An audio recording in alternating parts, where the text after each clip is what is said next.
La séance du jour a pour but de développer la vitesse et la puissance dans son ensemble. Elle sera réalisée en pente pour ajouter une difficulté supplémentaire et donc insister sur le travail de force. Avant d'entamer la séance, on veillera à s'échauffer correctement. Ici, on a réalisé des étirements suivis de 2 circuits d'exercice. On commence le premier circuit avec 1 minute de corde à sauter de manière classique. Puis, on enchaîne sans repos avec une sollicitation de la hanche avec l'élastique. On réalise 2 fois 10 répétitions pour chaque jambe. Si vous n'avez pas le matériel nécessaire, vous pouvez quand même réaliser ces exercices. On poursuit ensuite par 1 minute de jumping jack comme vous voyez à l'écran et 10 fentes arrière montées de genoux par jambe. Ces 4 exercices représentent donc le premier circuit qui a pour but d'échauffer l'ensemble du corps ainsi que le cœur. Le deuxième circuit est un circuit de gainage dynamique. Il favorisera une activation de l'ensemble du corps, principalement des muscles de la hanche qui contribueront à s'éloigner des blessures.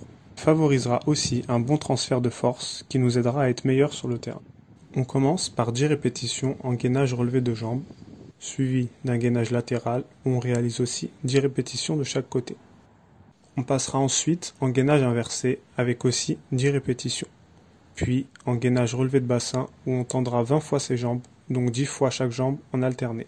Et on finira par 10 répétitions par jambe en relevé de bassin unilatéral.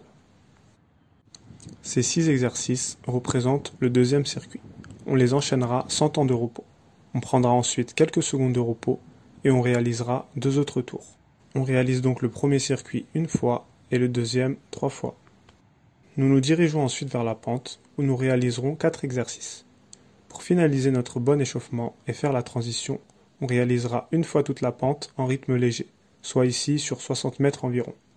On enchaînera avec 3 accélérations progressives sur 20 mètres, c'est-à-dire qu'on commencera doucement pour finir à fond sur les derniers mètres. On enchaînera avec le premier exercice qui consistera à rester 15 secondes en position chaise, suivi d'un sprint sur 20 mètres. On essaiera de se relever le plus vite possible, puis d'accélérer. On essaiera de même de lever au maximum les jambes lors du sprint et de coordonner ses mouvements de bras. On prendra 45 secondes de repos pour cet exercice et on réalisera 3 passages. Pour le deuxième exercice, on travaillera sur une distance un peu plus longue d'environ 35 mètres. On réalisera dans un premier temps des bonds vers l'avant à chaque foulée sur 20 mètres, puis on finira en sprint sur les 15 derniers mètres. On prendra 1 minute 30 de repos sur cet exercice et on réalisera 4 passages au total. On passe ensuite au troisième exercice qui est toujours sur une distance de 35 mètres. On réalisera ici 3 sauts en longueur, suivi d'une accélération jusqu'aux 35 mètres. On aura ici les pieds à largeur d'épaule environ et on essaiera de prendre les plus grandes impulsions possibles. Pour cet exercice, on fera 3 passages et on prendra 2 minutes de repos entre chaque.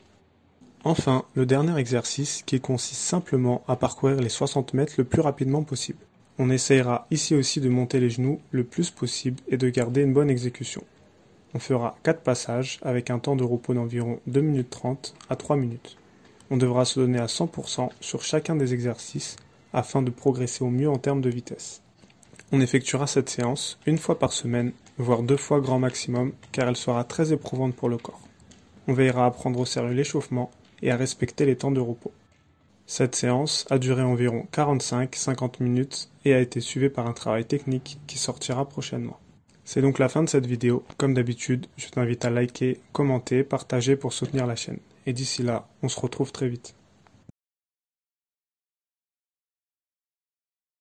Donc voilà, je recommande ce livre pour les footballeurs. Karim Tarwat, on est ensemble.